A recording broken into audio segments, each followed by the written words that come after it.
Здравствуйте, дорогие друзья! Вы на канале Балуем животики, и сегодня мы с вами будем готовить очень вкусный фруктовый пирог.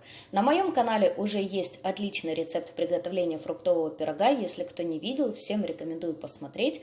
Но сегодня хочу с вами поделиться еще одним очень вкусным рецептом. Сегодня буду пирог готовить с персиками, но можно использовать абсолютно любые фрукты и ягоды по вашему вкусу.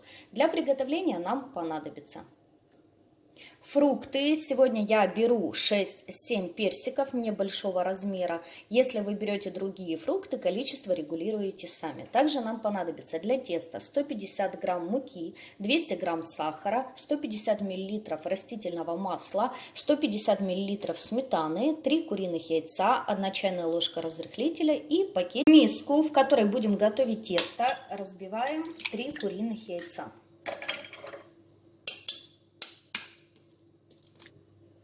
К яйцам добавляем сахар и хорошенько теперь все это дело растираем венчиком. Хорошенько растерли яйца с сахаром венчиком. Можно, в принципе, использовать миксер, если вы так хотите, но мне удобно все делать это венчиком. Теперь сюда мы добавляем растительное масло и хорошенько перемешиваем. Затем сметану перемешиваем. Теперь я добавляю ванильный сахар, разрыхлитель и ввожу муку. Муку вводим частями. Часть добавили, вымешиваем. Часть добавили, вымешиваем. И муку, конечно же, желательно просеять.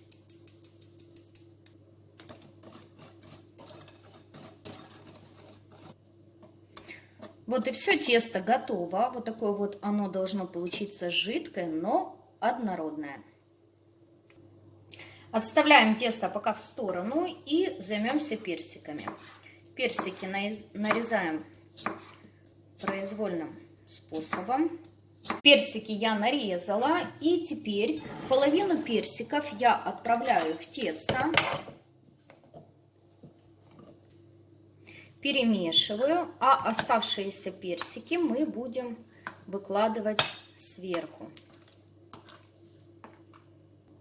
Теперь берем форму, в которой будем готовить пирог. Форму я смазываю растительным маслом. И теперь в смазанную форму выливаем наше тесто.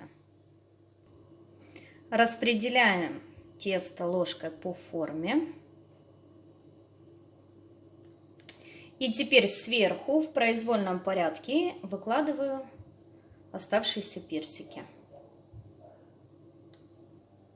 Отправляем пирог выпекаться в хорошо разогретую духовку до 180-190 градусов до полной готовности. Мой пирог уже готов. Готовность я проверяю зубочисткой. Она должна остаться идеально сухой. Выпекала пирог я около часа, и время выпекания зависит от величины вашей формы. Но, как правило, это приблизительно 45 минут, 1 час. Даем пирогу время остыть, и затем можно подавать к столу.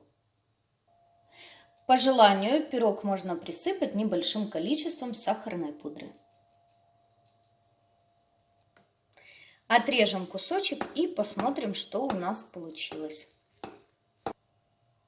Вот такой вот, друзья, очень красивый и очень вкусный получился у нас фруктовый пирог. Обязательно попробуйте приготовить, я надеюсь, что вам понравится. Я желаю вам всего хорошего, друзья, приятного аппетита. Подписывайтесь на наш канал, вас ждет еще очень много вкусных и интересных рецептов. До скорых встреч!